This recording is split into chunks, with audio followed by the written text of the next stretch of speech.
couple weeks ago, I decided to re-watch two of my favorite martial arts movies of all time, The Raid Redemption and The Raid Barandal, and it made me think about this man.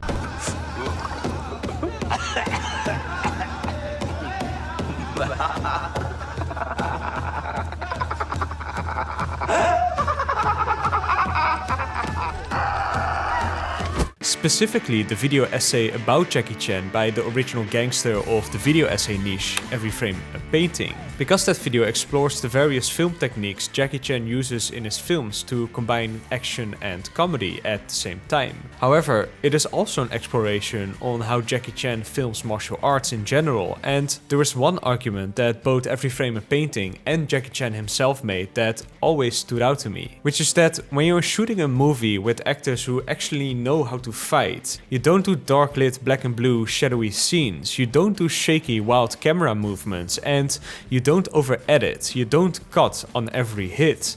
All of these are clear signs that the filmmakers are trying to hide that the fight choreography is not well prepared and that the actors are not experienced martial artists. When the camera angle movement, that means the actor, they don't know how to fight. The director used the angle, then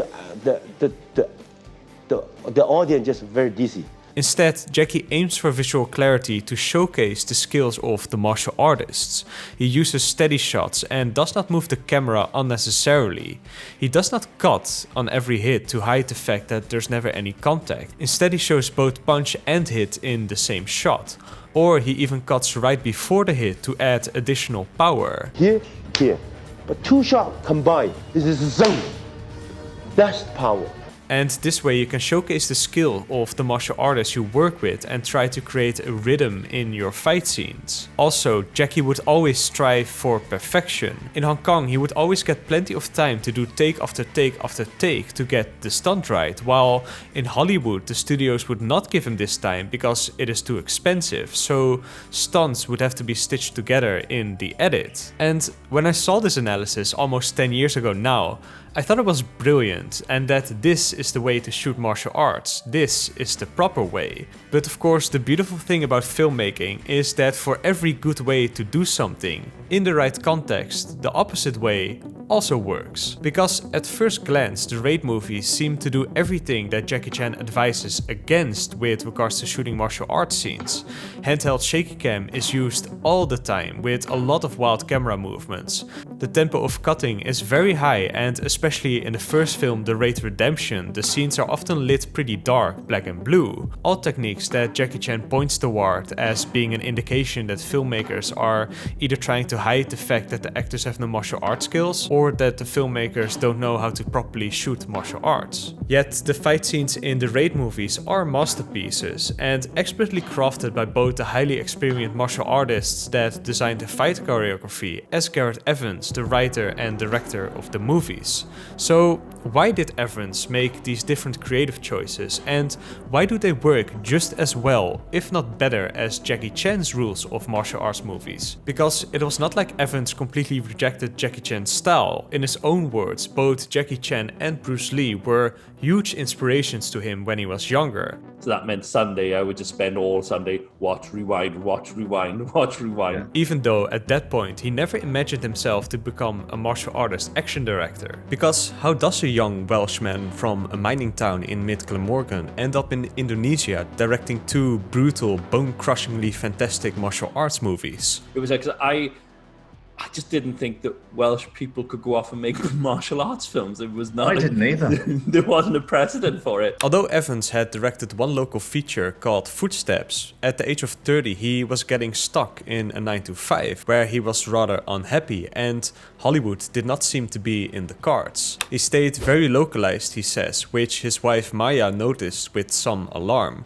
She could see I drifted back into my 9-to-5 office job. We were happy in Swansea. Weekends Evans were great, but Monday to Friday was the sticking point. Now, Evans' wife had contacts and family in Jakarta, and through a producer she knew, he got the opportunity to make a documentary on Silat, the Indonesian national martial art, which is where he met a young 24-year-old man who would later become his leading star, Iko Uwais. At that point, a delivery driver and soccer player, but also an experienced Silat practitioner since he was 10 years old. And a beautiful aspect of their collaboration was that they were both totally inexperienced and they just took a wild shot. As Iko said about when Evans approached him, here he was, a director who has never shot a movie, asking me, an inexperienced guy that literally no one knows, to lead his martial arts movie for the modern era. I had nothing to lose and I quit my day job and joined. Now, their first movie together, Merantau, was received with mediocre reviews and attention, but it did serve as a great learning experience for both Evans and Iko. As is written in the Guardian interview, it was more of a traditional 70s style kung fu movie, and a lot of criticism was leveled at it being too soft, that it pulled its punches, and that Iko had not enough power, not enough speed. So for the Raid, they decided they would step up their game, and also that they would distance themselves a bit from the work of Jackie Chan, even though he is one of Evans' biggest influences. Evans remembers telling his team, "Look, we love what Tony Jaa does and we love what Jackie Chan does, but we aren't going to do that. They've mastered that, so let's not put ourselves into a no-win situation by trying to replicate it." And this different approach starts with the fighting style. Pencak Silat is a dirty, gritty, anything goes, disable your opponent as fast as possible in any ways possible kind of fighting style. As Iko points out, many people had identified Silat for its dance-like movements, for its beauty and its grace. But the Raid shows that in a fighting situation, it's a very fast, hard-hitting form of martial arts. Many fatal blows are trained in Silat. Combine this with the fact that their first movie was criticized for being too soft, and Evans and Uwais chose violence. To stay true to the realities of Silat, Evans and his team drew up a list of rules. No acrobats, no slow-mo, and no replay of stunts. One of the best aspects of both the Raid movies, in my opinion, is the sheer variety of weapons used, which makes the viewer always excited for what comes next. Hand-to-hand combat? Of course. Guns and knives? It's only logical. Machetes? Yes. Hammers? Why not? Baseball bats, a pickaxe, a car door, glass bottles, a grill plate, empty water bottles for distraction, chairs, a broken wooden door. It is all possible. And where Jackie Chan often used his surroundings for comedic effect, in The Raid, well...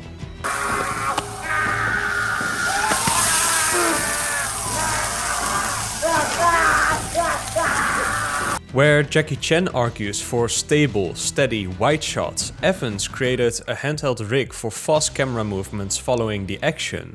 Kemudian kita tambahkan free grip di situ supaya pergerakannya bisa lebih dinamis, tapi tidak terlalu banyak goyang. And this created a great opportunity, because Jackie Chan argued for showing the same punch twice to make it appear more powerful, but Evans figured out that moving the camera with the punch also makes it more powerful, and when a hit is especially powerful, it even needs a full 360 camera pan.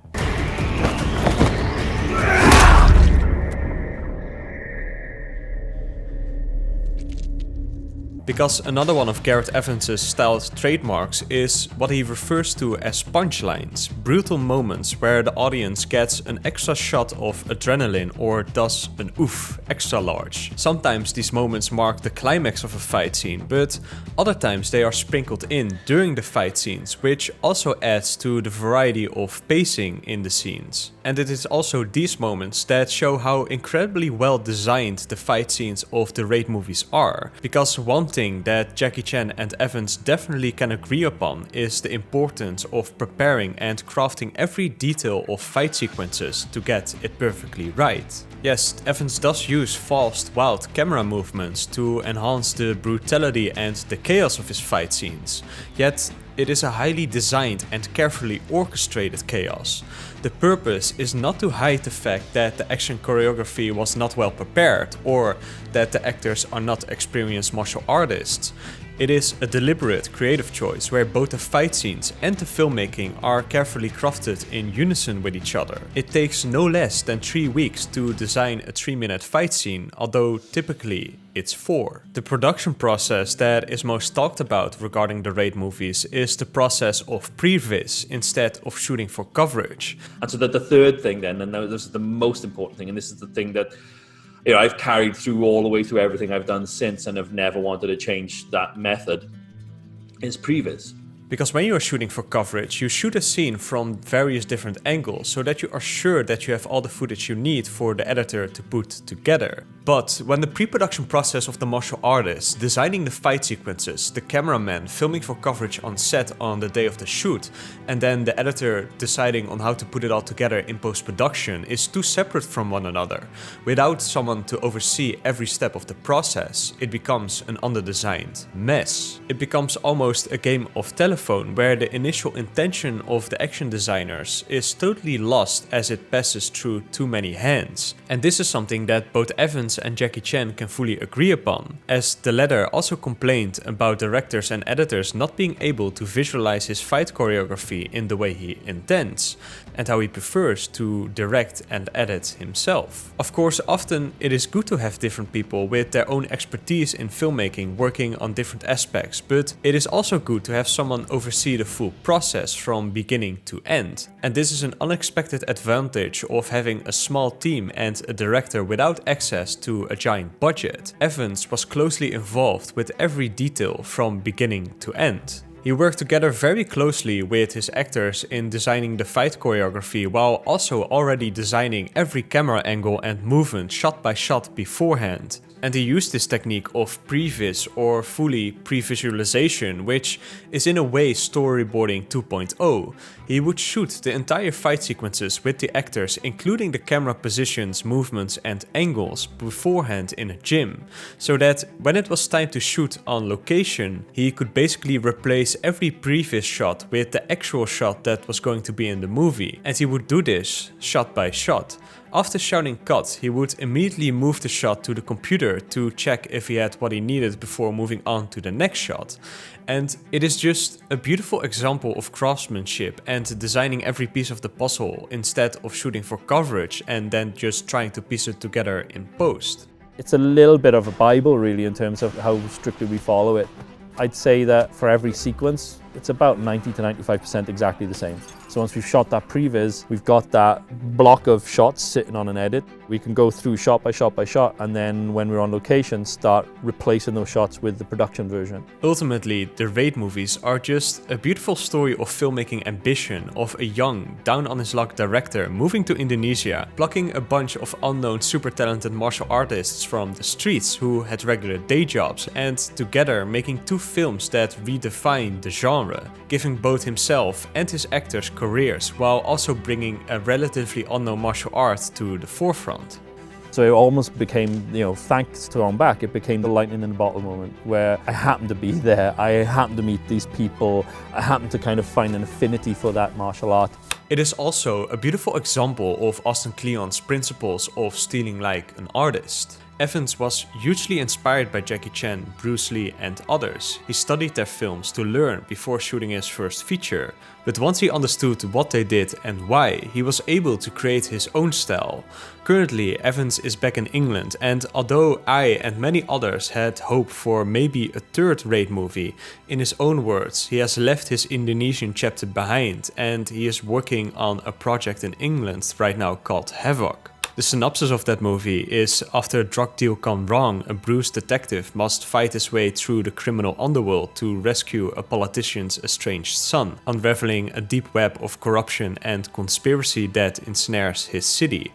And the leading actor is Tom Hardy, so I'm very curious how he will approach shooting the brawling physicality of Hardy. With regards to Iko Uwais and the other Indonesian Raid actors, they have flourishing acting careers, and even though it probably will not happen, I still secretly hope that somewhere in the future Evans and Iko will reunite for the Raid 3.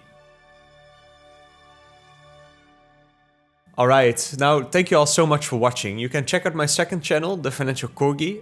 If you want to support the channel, you can do so on Patreon. And other than that, I'll see you in the next one.